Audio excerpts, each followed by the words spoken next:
जय हिंद सभी विद्यार्थियों को। आज अपनी क्लास में जो है अपन कल का जो टॉपिक खत्म किया था वर्ल्ड ज्योग्राफी, उसको एक बार वापस जो है 5 मिनट का अपन रिवीजन कर लेते हैं और उसके बाद अपन आगे चलते हैं। तो ध्यान से देखिए कि हमने जो है वर्ल्ड ज्योग्राफी के अंतर्गत किन किन चीजों को पढ़ा था। तो देखो, सबसे पहले हमने ये देखा था कि हम अपने टॉपिक की शुरुआत कैसे करेंगे, ये सारी बातें। पहला था अपने कि ये जो जियोग्राफी जो शब्द है, इस शब्द का सर्वप्रथम प्रयोग किसने किया था? इरेटोस्थेनीज ने। उसके बाद में इरेटोस्थेनीज को ही क्या कहते हैं अपन? प्राचीन भूगोल का जनक। वहीं बात करें तो इस जियोग्राफी का जनक किसको कहते हैं? भूगोल का जनक किसको कहते हैं? हिकेटियस को कहते हैं। जियोग्राफी किस भाषा का शब्द है? ग्रीक भाषा का शब्द है, जो कि जियो प्लस ग्राफोस से मिलकर बना है, जिसमें जियो का मतलब पृथ्वी और ग्राफोस का मतलब वर्णन हो गया। और वही बात करें आधुनिक भूगोल का जनक अपन किसको कहते हैं? तो ये कहते हैं अलेक्जेंडर वॉन हम्बोल्ट को। किसको कहते हैं? अलेक्जेंडर वॉन हम्बोल्ट को आधुनिक भूगोल का जनक कह दिया। इसके बाद में बात करें तो अगली चीज हमने पढ़ी थी, वो थी आपकी कि भाई ग्रह और तारे में क्या परिभाषा है, कि भाई ग्रह और तारे में क्या परिवर्तन है, हमने इनके बारे में ध्यान से देखा था। इसके बाद में बात करें तो अगली चीज आती है कि भाई हमने जिस टॉपिक की शुरुआत करी थी वो था अपना सौर मंडल। जिस टॉपिक की शुरुआत करी थी वो क्या था? अपना सौर मंडल। सौर मंडल में आपके ग्रह आते हैं, उपग्रह आते हैं, क्षुद्र ग्रह आते हैं, उल्का पिंड है, धूमकेतु है और कुछ डस्ट पार्टिकल और गैसेज आती हैं। इन सब से मिलकर हमने जो है सौर मंडल की शुरुआत करी थी। आगे बात करें तो हमने ये देखा था कि सबसे बड़ी आकाशगंगा का नाम क्या है? हमारी आकाशगंगा का नाम क्या है? हमारी आकाशगंगा का आकार कैसा है? फिर हमने बात करी कि भाई कोपरनिकस द्वारा जो है सूर्य केंद्रित सिद्धांत दिया गया था।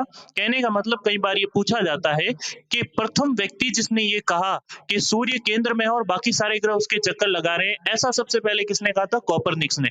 और जैसे ही कोपरनिकस ने इतनी ज्ञान वाली बात की गई, इसको मार दिया गया, इसको जला दिया गया कि भाई तुम्हारी इतनी हिम्मत कैसे हुई कि तुम जो है पृथ्वी को चैलेंज कर रहे हो। ऐसे उस समय ऑर्थोडॉक्स विचार चलते थे। फिर बाद में ब्रह्मांड में सबसे चमकीला तारा कौन सा है, सूर्य के निकट चमकीला तारा कौन सा है, इसकी बात करी थी। फिर हमने ये देखा था सारे के सारे प्लेनेट सन से किस प्रकार दूर है, उनमें सबसे बड़ा छोटा कौन है, कौन सा अपना इनर प्लेनेट है, कौन सा आउटर प्लेनेट है, एस्टेरॉइड बेल्ट कौन से दो प्लेनेट के बीच में है। फिर हमने ये देखा कौन सा प्लेनेट जो है किस दिशा में घूमता है, कौन से ऐसे दो प्लेनेट है जो विपरीत दिशा में घूमते हैं, तो वो हो जाते हैं अरुण और शुक्र। ऐसे दो प्लेनेट जिनका कोई आपके सैटेलाइट या उपग्रह नहीं है, तो वो कौन से हो जाते हैं? बुध और शुक्र। इन सब की चर्चा हमने स्पष्ट कर दी थी। और आगे जो अपने शुरुआत हुई थी वो हुई थी किसकी? सूर्य के बारे में। किसके बारे में शुरुआत हुई थी? सूर्य के बारे में शुरुआत करी थी। अब यहीं पर ध्यान से समझो कि सूर्य को हमने क्या कहा था? सूर्य को हमने कहा था सौर मंडल का जनक। क्या कहा था? सौर मंडल का जनक। कि भाई सौर मंडल का जनक किस प्लेनेट को सॉरी आपके किसको कहते हैं? तो ये कह देते हैं सूर्य को। बाद में ये देखा था सूर्य का प्रकाश जो है ये कितनी स्पीड से आगे चलता है। फिर सूर्य का प्रकाश पृथ्वी तक पहुंचने में कितना समय लेता है? तो 8 मिनट और 20 सेकंड का, लगभग 500 सेकंड का ये समय लेता है। कि सर हमने कहीं पर 8:16 पढ़ा था, कहीं पर 8:20 पढ़ा था, तो इसका भी कारण मैंने आपको आगे की एक स्लाइड में एक्सप्लेन किया था। चलो वो चली गई स्लाइड, ठीक है। तो आगे की एक स्लाइड में एक्सप्लेन करके बताया था कि भाई क्या कारण है इसका। फिर उसके बाद में सोर्स ऑफ एनर्जी क्या है, कि भाई ऐसी कौन सी प्रक्रिया यहाँ पर होती है जिसकी वजह से एनर्जी बनती है, जिसकी वजह से क्या बनती है? एनर्जी। तो ये कौन सी प्रक्रिया हो जाएगी? नाभिकीय संलयन की प्रक्रिया। कौन सी प्रक्रिया हो जाएगी? नाभिकीय संलयन की प्रक्रिया। यहाँ पर क्या हो जाती है? आपकी ऊर्जा का स्रोत हो जाती है। फिर आगे बात करें तो सूर्य पर, अब यहाँ से अपनी आगे की शुरुआत करनी है कि सूर्य पर जो है कौन कौन सी गैसें पाई जाती है। सूर्य पर कौन कौन सी गैसें अपनी पाई जाती है, इसके बारे में आज अपन चर्चा करने वाले हैं। तो ध्यान से देखो, सूर्य पर जो है हाइड्रोजन पाई जाती है, हीलियम पाई जाती है और कुछ मात्रा में दूसरी सारी गैसें पाई जाती है। जिसमें से हाइड्रोजन सबसे ज्यादा है और वो कितनी है? 71%। हीलियम जो आती है 26.5% और अन्य गैसें कितनी आती है? 2.5%। वहीं अगर इन गैसों का अनुपात पूछ ले तो हाइड्रोजन और हीलियम का अनुपात कितना हो जाएगा? 3:1। कितना हो जाएगा? 3:1। कि सर 3 के हिसाब से तो ये 75 होना चाहिए। होता तो यही है कि 3 के हिसाब से कितना होना चाहिए? 75, जबकि 75 हो नहीं रहा है। सर ये तो 71 ही हो रहा है। तो अन्य गैसों को हमने इसमें इंक्लूड नहीं किया है, बहुत ही कम मात्रा में, इसलिए हमने अन्य गैसों को इसमें नहीं लिया है। तो अगर इनका रेशियो पूछ ले, अनुपात पूछ ले, तो 3:1, और अगर परसेंटेज में पूछ ले तो परसेंटेज आपके सामने लिखा हुआ। इसके बाद में देखो, अगली अगर हम बात करें तो अगली चीज है कि सूर्य पृथ्वी से 18 लाख गुना बड़ा है। कितना बड़ा है? 18 लाख गुना बड़ा है।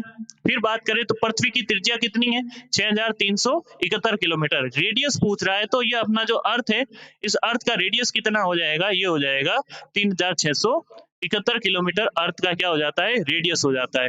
और सूर्य की त्रिज्या पृथ्वी की त्रिज्या का 108 गुना है। यानी इसको आप जब 108 से मल्टीप्लाई करोगे तब जो आंसर निकल के आएगा वो रेडियस, वो सिर्फ रेडियस किसकी होगी, वो होगी आपके सन की यानी सूर्य की। अगर मान लो उसी को पूरा डायामीटर व्यास निकाल दे तो कितना बड़ा होगा। कहने का मतलब क्या है, अगर मैं आपको हल्का सा मैप वगैरह दिखाऊं, अगर हम इतना बड़ा अगर सूर्य मानते हैं तो इसमें पृथ्वी कहाँ है, पृथ्वी है इतनी सी, ये भी बड़ी बन गई होगी शायद, ये इतनी सी क्या है पृथ्वी, और इतना बड़ा क्या है सूर्य। ये है एक्चुअल साइज ऑफ सूर्य, सन। ठीक है, अब आगे एक चीज समझो। ठीक है, तो यहाँ तक की बात पता चल गई। अब आगे देखो। ठीक है, ये क्या है, सूर्य का बाहरी भाग है। एक चीज याद रखना, सूर्य के सबसे बाहरी आवरण का तापमान कितना होता है, सूर्य के सबसे बाहरी आवरण का तापमान होता है 6000 डिग्री सेल्सियस। कितना होता है, 6000 डिग्री सेल्सियस। 6000 डिग्री सेल्सियस, ये क्या होता है, सूर्य के सबसे बाहरी आवरण का तापमान। जबकि सूर्य का जो क्रोड भाग है, यहाँ का तापमान कितना होता है, 150 मिलियन। कितना होता है, 150 मिलियन डिग्री सेल्सियस। मतलब इसका जो क्रोड है वो बहुत ज्यादा क्या होता है, गर्म होता है। क्लियर हो गई बात यहाँ तक की। ठीक है, इसके बाद में देखो अगली चीज, सौर ज्वालाएं। क्या होती है, सौर ज्वालाएं। सौर ज्वालाएं कहने का मतलब क्या है कि सूर्य के जिस भाग से सौर ज्वालाएं अंतरिक्ष में चली जाती है, वहां का तापमान कितना हो जाता है, 1500 डिग्री सेल्सियस। कहने का मतलब क्या है, सौर ज्वालाएं क्या होती है, कई बार सूर्य पर बहुत ज्यादा एनर्जी बन जाती है। ये एनर्जी क्या होती है, सूर्य से निकल जाती है। जैसे मान लो कि ये सूर्य है और यहाँ पर जो है बहुत सारी एनर्जी बनी, तो ये एनर्जी क्या होती है, जैसे मान लो यहाँ पर बहुत सारी एनर्जी बनी, तो ये एनर्जी क्या होगी, ट्रेवल करेगी। ये इस प्रकार से ट्रेवल करेगी कहाँ पर, अर्थ की ओर। कहाँ पर ट्रेवल करेगी, अर्थ की ओर ये ट्रेवल करेगी।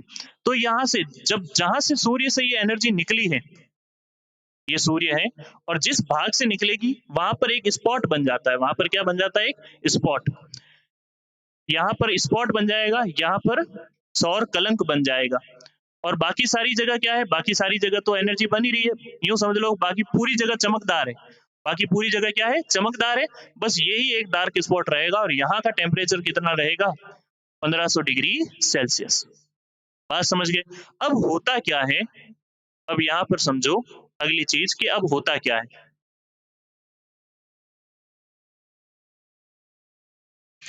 तो ये सौर ज्वालाएं कैसी होती है, विद्युत चुंबकीय होती है। ये सौर ज्वालाएं कैसी होती है, विद्युत चुंबकीय ज्वालाएं होती है। तो होता क्या है कि ये सूर्य से निकली और ट्रेवल करते हुए कहां तक आती है, ये जो अपनी पृथ्वी है, आपको पता हो तो वायुमंडल को 5 परतों में बांटा गया है। वायुमंडल में आएंगे तब और पढ़ेंगे। वायुमंडल को 5 परतों में बांटा गया है, जिसमें शोभ मंडल, समताप मंडल, मध्य मंडल, आयन मंडल और बाह्य मंडल। ये आपकी 5 परतें हो गई। तो होता क्या, जब ये सौर ज्वालाएं पृथ्वी की ओर आती हैं, तब ये आयन मंडल में, कहां पर, आयन मंडल में जो है, जैसे ये ट्रेवल कर रही है और अर्थ की ओर आ रही है, और है कैसी है, विद्युत चुंबकीय है। कैसी है, विद्युत चुंबकीय। और जब ये सौर ज्वालाएं जो है आयन मंडल के अंदर, आपको पता हो तो आयन मंडल में जो है सबसे गर्म मंडल है, और यहाँ गैसें आयनित अवस्था में रहती है। किस फॉर्मेट में रहती है, आयनित अवस्था में, या यूं समझ लो एक तरीके से चार्ज रहती है। ठीक है, जब आपको पता हो तो आप जब सर्दियों में अपने कंबल के अंदर होते हो, तब ऐसे यूं हाथ चलाते हो कंबल पे, तो एक लाइट निकलती है। वो लाइट क्यों निकलती है, एक आवेग के कारण होता है। होता क्या है कि ये जो विद्युत चुंबकीय आपकी सौर ज्वालाएं हैं, जब आयन मंडल में जाकर इनसे टकराती हैं, से क्या करती है, टकराती है, तब एक प्रकार से चमकदार रोशनी निकलती है। क्या निकलती है, एक प्रकार से चमकदार रोशनी, या इसी को चमकदार घटना को इल्यूमिनस फिनोमिना कहते हैं। क्या कहते हैं, इल्यूमिनस फिनोमिना। तो होता क्या है, जब ये सौर ज्वालाएं इस आयन मंडल में टकराती है, तब एक चमक उत्पन्न होती है। और इसी चमक को, और ये चमक दिखती कहाँ है, ये ऑरोरा, इस चमक को क्या कहते हैं, ऑरोरा। इस चमक को क्या कहते हैं, ऑरोरा कहते हैं। और ये ऑरोरा केवल कहाँ दिखाई देता है, ध्रुवों पर दिखाई देता है। कहाँ दिखाई देता है, ध्रुवों पर, पोल्स पर। क्यों, क्योंकि यहीं पर वायुमंडल की ऊंचाई सबसे कम है। यहीं पर वायुमंडल की क्या है, ऊंचाई सबसे कम है। कि सर यहाँ पर ऊंचाई कम क्यों है, तो एक चीज समझो कि वायुमंडल में जहां गैसें ज्यादा गर्म होगी, वहां का वायुमंडल सबसे ऊंचा होगा। कहने का मतलब क्या है, भूमध्य रेखा पर ये जो क्षोभ मंडल है, इसकी ऊंचाई होती है आपके 18 किलोमीटर। कितनी होती है 18 किलोमीटर। वहीं बात करें तो ध्रुवों पर जो क्षोभ मंडल है आपका वो 8 किलोमीटर तक ही होता है। कहाँ तक होता है? 8 किलोमीटर तक। भूमध्य रेखा पर क्षोभ मंडल की ऊंचाई ज्यादा क्यों होती है? क्योंकि गैसें गर्म होती है तब ऊपर की ओर उठती है। यहाँ गैसें गर्म होती नहीं है तो इस ये क्या रहता है? नीचे नीचे तक ही रहता है। तो ये जो इल्यूमिनस फिनोमिना है या जो ये चमकदार घटना है, ये चमकदार घटना कहाँ दिखाई देती है? केवल ध्रुवों पर। कहाँ दिखाई देती है? केवल ध्रुवों पर दिखाई देती है। और ध्रुवों पर दिखाई देती है तो इनके कुछ विशेष नाम भी होंगे क्या? हाँ सर, बिल्कुल है, इनके नाम है। ये जो चमकदार घटना है इसको उत्तरी ध्रुव में, ये अपना नॉर्थ पोल हो जाता है, यहाँ कहते हैं ओरोरा ओरोरा बोरियोलिस। ओरोरा बोरियोलिस, यहाँ नाम हो गया ओरोरा बोरियोलिस। बोरियोलिस बोरियोलिस, यहाँ पे तो नाम दे दिया ओरोरा बोरियोलिस। वहीं दक्षिण की साइड में या बात करें साउथ पोल पर इसको क्या कहते हैं? ओरोरा ऑस्ट्रेलियोलिस। ओरोरा ऑस्ट्रेलियोलिस ऑस्ट्रेलियोलिस, यहाँ पर नाम क्या हो गया? ओरोरा ऑस्ट्रेलियोलिस। तो जो चमकदार घटना उत्तरी ध्रुव में दिखाई देती है उसका नाम तो हो जाएगा ओरोरा बोरियोलिस। जो चमकदार घटना दक्षिणी ध्रुव में दिखाई देती है उसका नाम क्या हो जाएगा? ओरोरा ऑस्ट्रेलियोलिस। याद करने के लिए क्या है कि भाई जो अपने अगर हम बात करें वर्ल्ड मैप में ऑस्ट्रेलिया नीचे ही आता है तो नीचे आता है, तो वहां से ऐसे याद रख लेना कि ओरोरा ऑस्ट्रेलियोलिस कहते हैं चमकदार घटना को। ये दिखाई कैसी देती है? तो ध्यान से देखो, ये कुछ इस प्रकार से दिखाई देती है। ठीक है, अगर आप सभी को विजिबल हो रहा हो तो ये घटना जो है कुछ इस प्रकार से दिखाई देती है। एक प्रकार से चमकदार रोशनी, ये आप चमकदार रोशनी को देख पा रहे हो, ये ऐसी रोशनी दिखाई देती है। इस रोशनी को देखने के लिए कई सारे लोग जो हैं वो जाते आते हैं। अगर मैं आपको नेट पे, चलो मैं बाद में दिखाऊंगा आपको फिर कभी, फिलहाल ये देख लो कि ये क्या है? ये ओरोरा है। और इसी प्रकार की चमकदार रोशनी को क्या कहते हैं? उत्तरी ध्रुव में ओरोरा बोरियोलिस और दक्षिणी ध्रुव में ओरोरा ऑस्ट्रेलियोलिस। क्लियर होगी बात यहाँ तक की? हाँ सर, बिल्कुल क्लियर होगी। तो यहाँ देखो, तो ये चमकदार घटना पता चल गई। सौर ज्वालाएं क्या होती है वो पता चल गई। जो सन स्पॉट बनता है, ये याद रखना, जो सन स्पॉट बनता है या फिर मैं बात करूं जो सौर कलंक बनता है उसका तापमान कितना होता है? 1500 डिग्री सेल्सियस। सूर्य के सबसे बाहरी भाग का तापमान कितना होता है? 6000 डिग्री सेल्सियस। ये कुछ बातें हैं जो आपको याद रखनी है। यहाँ तक की बात क्लियर होगी आप सभी के? हाँ सर, बिल्कुल क्लियर होगी। यहाँ तक में कोई सवाल नहीं होना चाहिए। अब आगे बात करते हैं अपने, वो बात होती है सबसे पहले बुध ग्रह की। किसकी बात होती है? बुध ग्रह की। तो सबसे पहले बात करते हैं अपन मर्क्यूरी की या बुध ग्रह की। वही है, बुध क्या है? सबसे छोटा ग्रह है, बिल्कुल। ये क्या है? सबसे छोटा ग्रह है। इसके चारों ओर वायुमंडल का अभाव है। चारों ओर क्या है? वायुमंडल का अभाव है। वायुमंडल का अभाव है कहने का मतलब क्या है? इसके चारों ओर एटमॉस्फेयर नहीं है। चारों ओर क्या है? एटमॉस्फेयर नहीं है। अब थोड़ा सा लॉजिक लगाओ। देखो, आप जिस घर में बैठे हो, मान लो उस घर में छत नहीं है। उस घर में क्या नहीं है? छत नहीं है। तो क्या जब धूप आएगी तो धूप थोड़ी सी आएगी या पूरी आएगी? तो कहोगे सर धूप तो पूरी आएगी। जब धूप आएगी तो पूरी आएगी, और मान लो रात में सर्दी पड़ रही है और छत नहीं है तो सर्दी भी पूरी पड़ेगी। कि हाँ सर, सर्दी भी पूरी पड़ेगी। कहने का मतलब क्या है कि मौसमी घटनाएं सीधी की सीधी असर करेगी। हाँ बिल्कुल करेगी। तो सोचो, इस प्लेनेट के चारों ओर कोई भी आपकी क्या नहीं है? एटमॉस्फेयर नहीं है। तो जब मान लो यहाँ पर सूर्य है, जब सूर्य से लाइट आती है तो लाइट डायरेक्ट आती है। लाइट क्या होती है? डायरेक्ट आती है, बिना रोक टोक के आती है। तब दिन का तापमान यहाँ पर क्या हो जाता है? बहुत ज्यादा हो जाता है, लगभग 427 डिग्री सेल्सियस। कितना हो जाता है? 427 डिग्री सेल्सियस। दिन का तापमान कितना हो जाता है? 427 डिग्री सेल्सियस, क्योंकि लाइट पूरी आ रही है। और शाम को जब लाइट, यानी रात तो होगी ही होगी, बिल्कुल होगी। जब रात को लाइट जाती है तब पूरी चली जाती है। थोड़ा सा भी मतलब अपने जो है लाइट बचती नहीं है जो इस प्लेनेट को रात के टाइम थोड़ा सा भी गर्म कर दे। तो रात को जब लाइट चली जाती है तब पूरी चली जाती है, तब यहाँ का टेम्परेचर कितना हो जाता है? -173 डिग्री सेल्सियस। कितना हो जाता है? माइनस में 173, मतलब जीरो भी नहीं, -100 भी नहीं, -173 डिग्री सेल्सियस। तो सोचो, मतलब लाइट आ रही है और लाइट जा रही है, इसमें क्या है? ना आने का गम है, नहीं सॉरी, ना आने की खुशी है और ना जाने का गम है। तो ये इस प्रकार से क्या होता है, इस बुध ग्रह के बारे में बात आती है। इसीलिए इसको क्या कहते हैं? सर्वाधिक तापांतर वाला ग्रह, हाईएस्ट टेम्परेचर डिफरेंस प्लेनेट।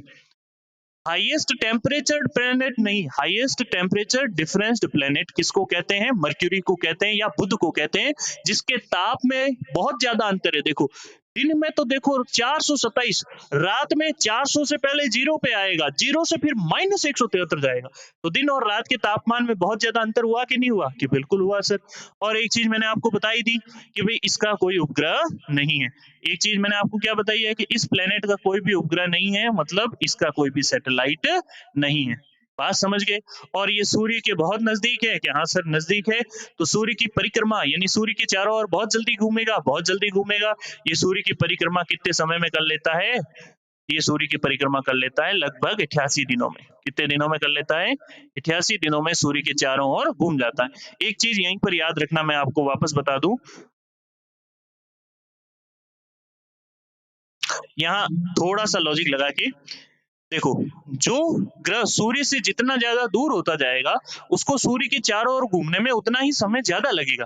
जैसे अगर मैं 4 ऑप्शन देता हूं कि बुध, शुक्र, पृथ्वी और मंगल, इनमें से किसका रिवोल्यूशन पीरियड या परिक्रमण काल बहुत ज्यादा है, तब डायरेक्ट अपना उत्तर बिना सोचे क्या होना चाहिए? मंगल। क्योंकि जो जितना ज्यादा दूर होगा उसको सूर्य के चारों ओर घूमने में उतना ही समय ज्यादा लगेगा। एक अगर इसको छोटे से एग्जाम्पल के थ्रू आप समझना चाहो, तो जैसे मान लो ये सूर्य है, ठीक है, सूर्य थोड़ा बड़ा बनाते हैं। ये जैसे मान लो सूर्य है और यहाँ पर क्या है? बुध है। तो बुध जो है ये यहाँ से फटाफट घूम के यहाँ आ जाएगा। बुध के जस्ट पास में क्या है? शुक्र है।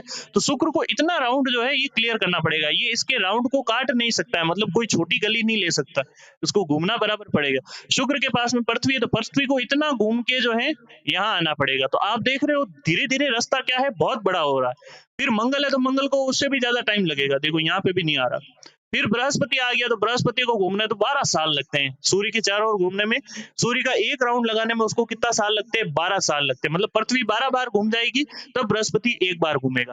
बात समझ गए? तो जो ग्रह जितना ज्यादा दूर होता जाता है, सूर्य का परिक्रमण काल, सूर्य की चारों ओर परिक्रमा करने में उतना ही अधिक समय लगेगा। क्लियर हो गई बात? तो ये चीज यहीं पर याद रख लेना, ठीक है, ताकि परिक्रमण काल से अपना कोई भी सवाल गलत ना हो।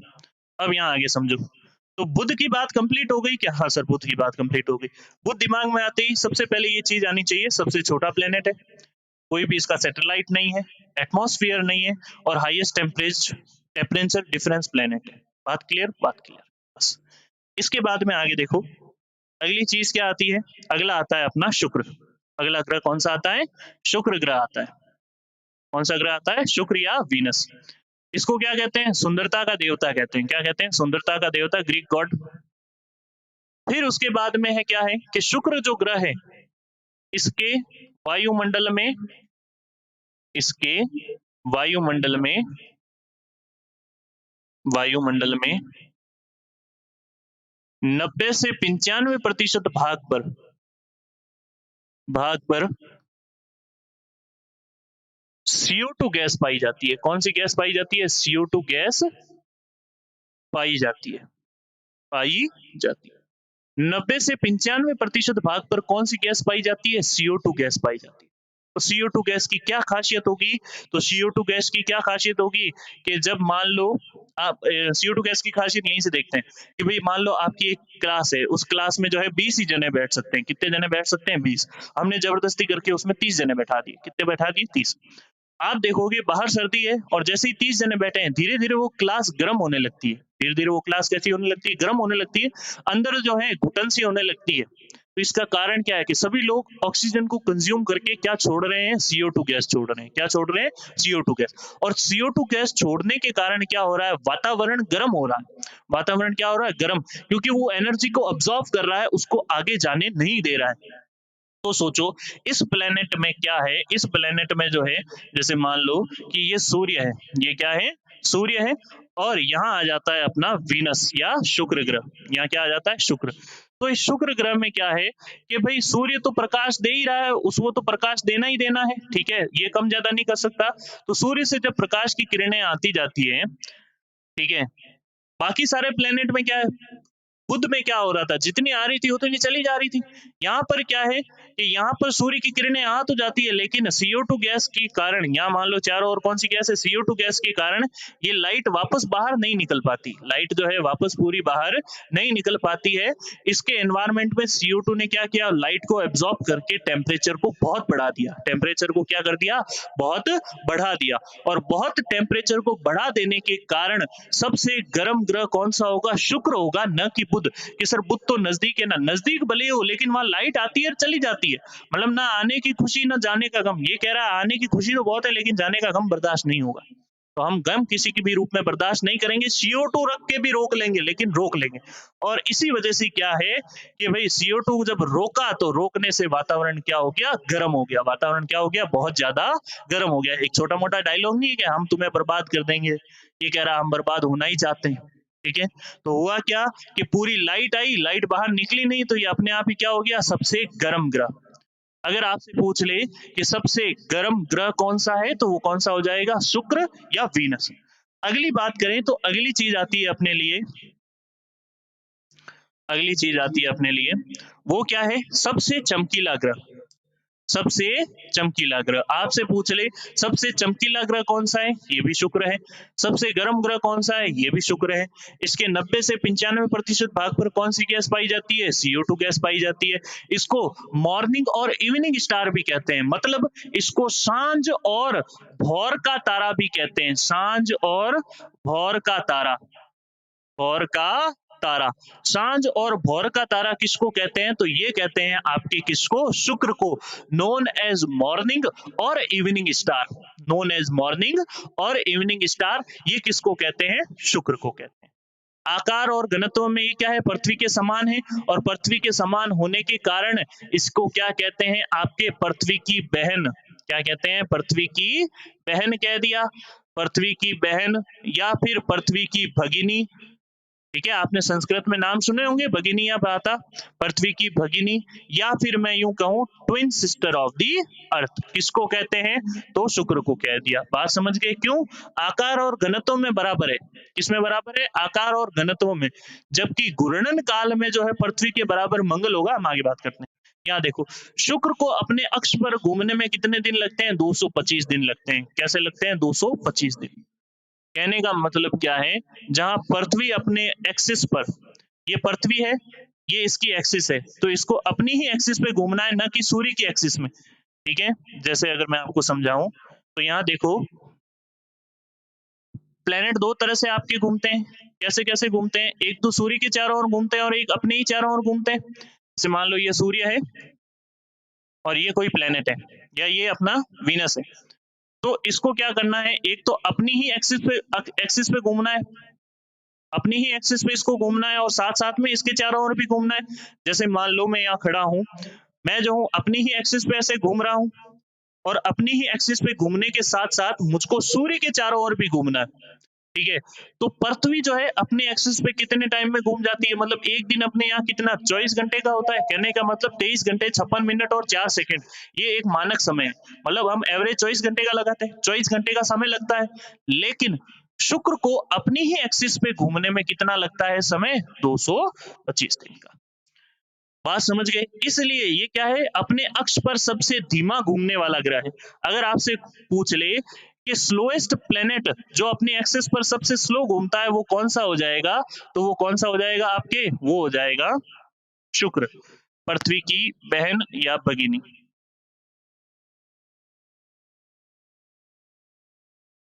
ठीक है, पृथ्वी की बहन या भगिनी, इसको थोड़ा सा रबी कर देंगे।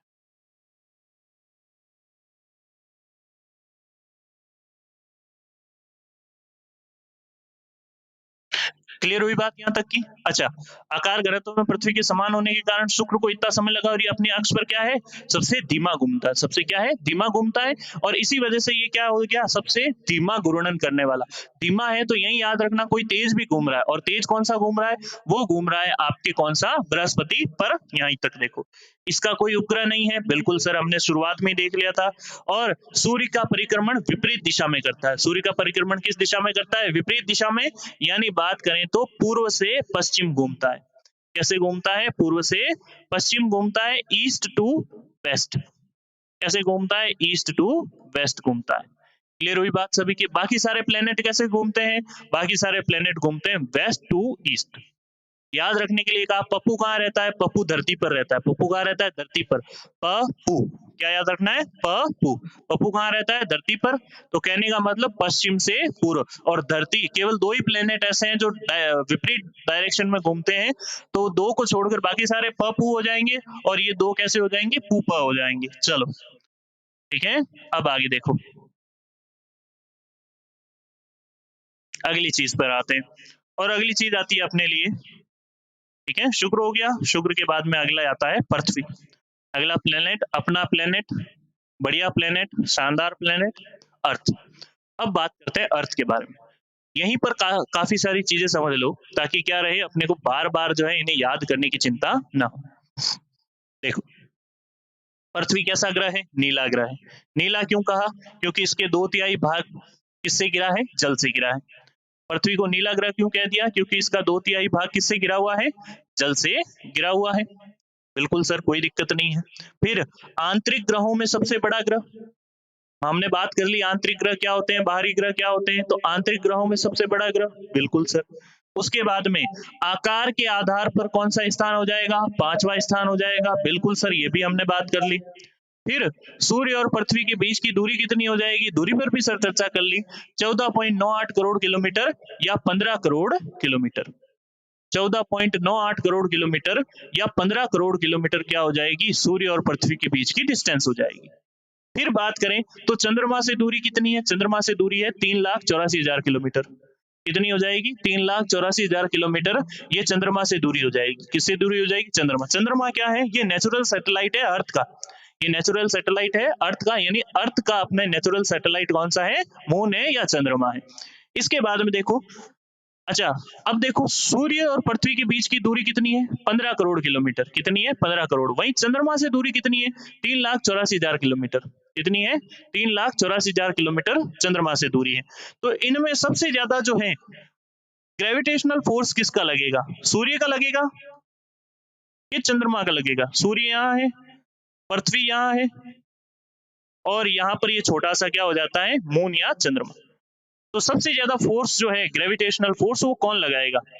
तो पहले जो मेरे जैसे होशियार है उनके दिमाग में तो यही आएगा कि सर सूर्य इतना बड़ा है, ये खींच लेगा। सूर्य इतना बड़ा है, ये खींच लेगा। सूर्य बड़ा जरूर है, लेकिन दूर भी तो बहुत है ना। इसीलिए देखो कि चंद्रमा का ग्रेविटेशनल फोर्स जो है, ये क्या लगेगा, पृथ्वी पर सबसे ज्यादा लगेगा। पृथ्वी पर क्या लगेगा, सबसे ज्यादा। तभी ने आपने देखा होगा टाइड आते हैं, यानी ज्वार और भाटा इसी वजह से आते हैं, सूर्य और चंद्रमा के गुरुत्वाकर्षण के कारण ही आते हैं। ठीक है, अब देखो, तो एक बात यहाँ क्या याद रखनी है कि पृथ्वी पर सूर्य की अपेक्षा चंद्रमा का गुरुत्वाकर्षण बल अधिक लगता है। और बात करें तो पृथ्वी के संबंध में सारे आंकड़े कौन जारी करता है, IUCC जारी करता है।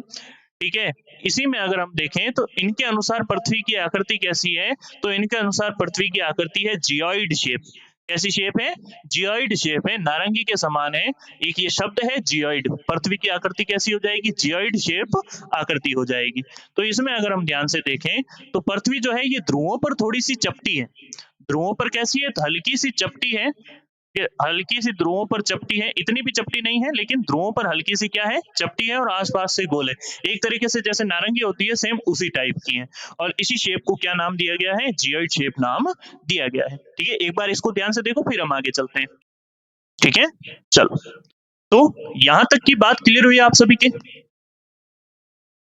चलो, तो यहां तक की बात कंप्लीट हो गई कि भाई अर्थ क्या है, अर्थ के आपके कौन सा सैटेलाइट है, वीनस क्या था, आपके मरकरी क्या थी, इसके बारे में हमने चर्चा कर ली। नेक्स्ट क्लास में जो है हम अर्थ से थोड़ा आगे चलेंगे, अर्थ के आपके जो है दूसरे सारी चीजों को भी समझाना है, आपके इसके विषुवतीय व्यास को समझाना है, इसके ध्रुवीय व्यास को समझाना है।